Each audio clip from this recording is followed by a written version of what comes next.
Assalamualaikum. Selamat pagi anak-anak hebat kelas 4. Bagaimana kabar kalian pada hari ini? Semoga kalian selalu dalam keadaan yang sehat. Nah, sebelum belajar, marilah kita berdoa terlebih dahulu ya. Berdoa mulai. Ya Allah ya Tuhanku, semoga apa yang akan kami pelajari hari ini bisa bermanfaat bagi kami. Amin. Berdoa selesai. Nah, anak-anakku yang hebat, pada pertemuan kali ini kita akan belajar pembelajaran ke-6 dari subtema 3 dan tema 1. Ya. Keragaman permainan tradisional di Indonesia. Ya, itu ada gambar apa? Iya, layang-layang. Siapa yang pernah bermain layang-layang? Nah, layang-layang merupakan salah satu permainan tradisional di Indonesia. Ya, selain kaya akan budaya, ya, bahasa, tarian, Indonesia juga kaya akan keragaman permainan tradisional.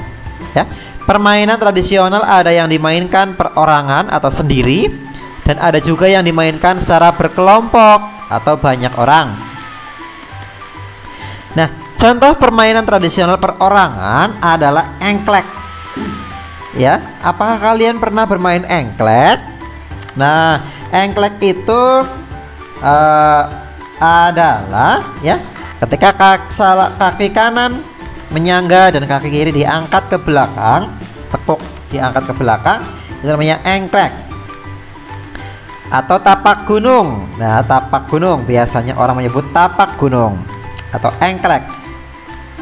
Itu kotak-kotak itu diberi nomor ya. Ketika kotaknya dua berarti kakinya dua-duanya turun. Ketika hanya satu berarti hanya satu kaki berjalan atau melompat dengan satu kaki. Kemudian sampai di angka 10 berarti dia menang tanpa menyentuh garis. Itu engklek, itu perorangan ya. Selanjutnya yang perorangan adalah egrang. Nah, tahu egrang? Ya, mungkin ada yang tidak tahu. Nah, egrang itu seperti pada gambar, terbuat dari bambu ya, dan diberi tempat untuk berpijak dari bambu juga yang lebih kecil dari bambu yang dipegang. Dimasukkan ke dalam sini, kemudian dipaku.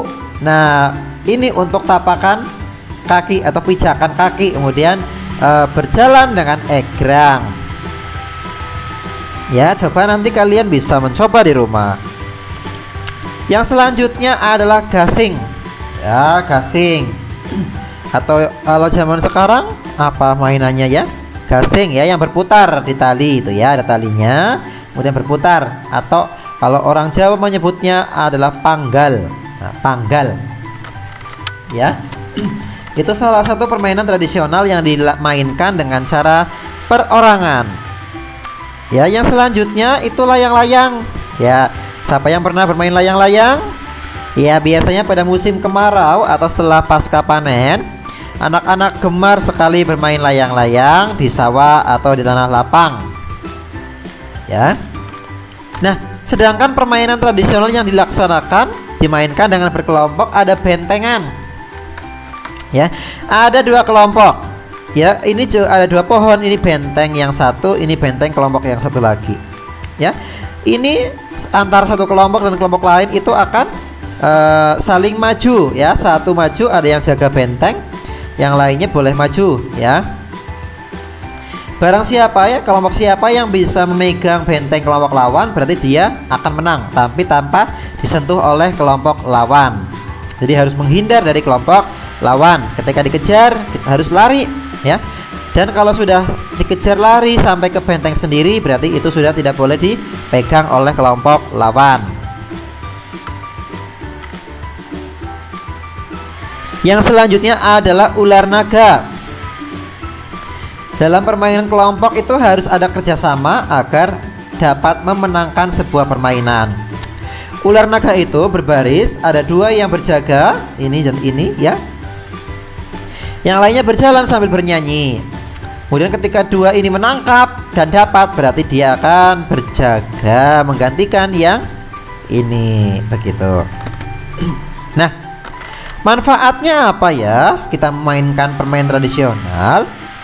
Yang salah satu manfaatnya adalah melestarikan budaya bangsa Indonesia. Ya, karena permainan tradisional merupakan salah satu keragaman budaya bangsa. Berarti kalau kita memainkan permainan tradisional, sama saja kita melestarikan budaya bangsa Indonesia. Yang kedua, berolahraga sambil bermain. Berolahraga itu menyehatkan tubuh dan bermain membuat hati gembira. Yang ketiga, melatih kesabaran, misalnya bermain secara bergantian, ya sabar, ya urung main sabar. Yang keempat, melatih bekerja sama saat bermain secara kelompok. Dan yang kelima, bersikap sportif, ya yaitu lapang dada saat kalah bermain, tidak sombong saat menang dalam bermain, dan tidak bermain secara curang. Itu manfaatnya. Nah, sekarang membuat ringkasan dari teks lisan. Ringkasan adalah penyajian singkat dari sebuah teks dengan tetap mempertahankan urutan isi teks. Ringkasan berisi uraian singkat tentang isi teks. Ringkasan ditulis berdasarkan peta pikiran yang berisi gagasan pokok dan gagasan pendukung. Nah, belajar yuk memahami perbedaan melalui sebuah teks. Ringkasan adalah penyajian singkat dari sebuah teks dengan tetap mempertahankan urutan isi teks. Ringkasan berisi uraian singkat tentang isi teks. Ringkasan ditulis berdasarkan peta pikiran yang berisi gagasan pokok dan gagasan pendukung dalam teks lisan. Nah, apa ya persamaan dan perbedaan dalam membuat ringkasan teks tertulis dan teks lisan?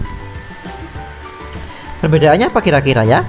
Nah, persamaannya sama-sama mengambil kata-kata yang memiliki makna terpenting saja, biasa disebut hal-hal pokok. Jadi kamu kalau meringkas itu catat yang penting-penting saja. Nah ya, kemudian yang kedua, sama-sama menulis gagasan pokok dan juga gagasan pendukung. Yang ketiga, mengetahui yang menjadi ide umum dari teks yang diringkas. Yang keempat, menulis kalimat baru dengan berdasar pada ide umum tadi dan gagasan pokoknya.